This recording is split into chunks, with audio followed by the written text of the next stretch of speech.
Welcome back to the Daily Recap. It's July 12th, 2026, and today the Strait of Hormuz is back at the center of global risk. A hostage rescue brings rare relief in Nigeria, and deadly disasters are rippling from Bangladesh to southern Spain. Here are the stories shaping our world right now. Segment 1. World Politics.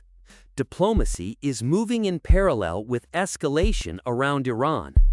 Iran's Foreign Minister Abbas Araghchi arrived in Oman for talks on safe passage through the Strait of Hormuz, the narrow waterway that carries roughly a fifth of the world's oil. Washington is pressing for a public pledge of free transit, and President Donald Trump says the U.S. and Iran have agreed to keep talking.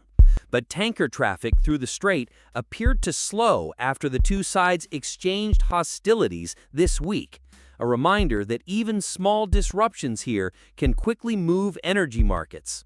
Also, in Asia-Pacific diplomacy, India and New Zealand upgraded their relationship to a strategic partnership during Prime Minister Narendra Modi's visit to Auckland.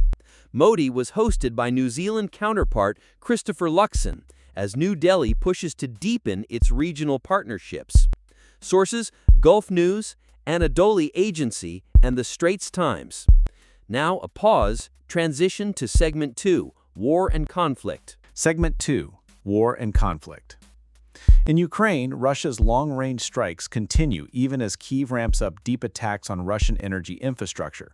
Russian forces carried out 7 airstrikes on Kramatorsk and the nearby settlement of Belenke in the Donetsk region on July 10th, killing 4 civilians, including a 14-year-old and his 18-year-old sister, and wounding 9 others.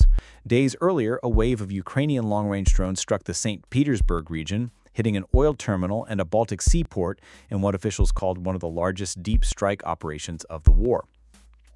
Meanwhile, North Korea condemned the United States and its allies after the NATO summit in Ankara this week, accusing them of strengthening military blocs and accelerating arms buildups, and insisting that denuclearization should start with Washington and its partners. Another sign that major power blocs are hardening even outside active battlefields. Sources: Kyiv Independent, RBC Ukraine, Al Jazeera, BBC News, The Star. Now for a rare piece of good news out of Nigeria.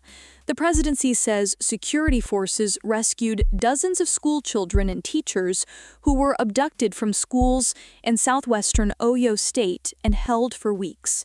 At least 39 students and 6 teachers, kidnapped by gunmen nearly 2 months ago, were recovered in a security operation, announced by a presidential spokesperson. And for air travelers, the U.S. Federal Aviation Administration is extending 10% flight cuts at Chicago O'Hare International Airport for another year, through October 2027.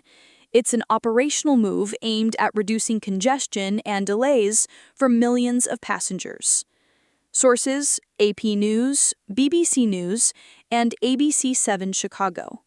Unfortunately, weather disasters dominated today's grim updates.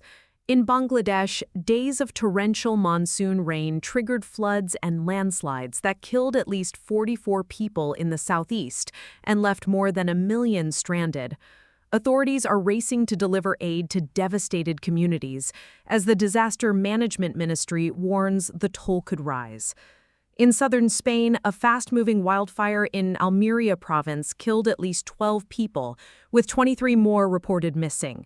Some 150 firefighters are battling the blaze, which has burned nearly 10,000 acres and is being described as one of the deadliest wildfires the Andalusia region has recorded.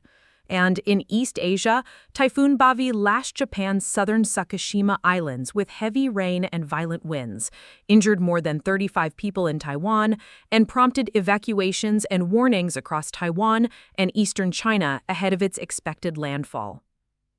That's our daily recap for July 12th, 2026. From Hormuz diplomacy to deadly disasters and a hostage rescue in between, the world keeps moving.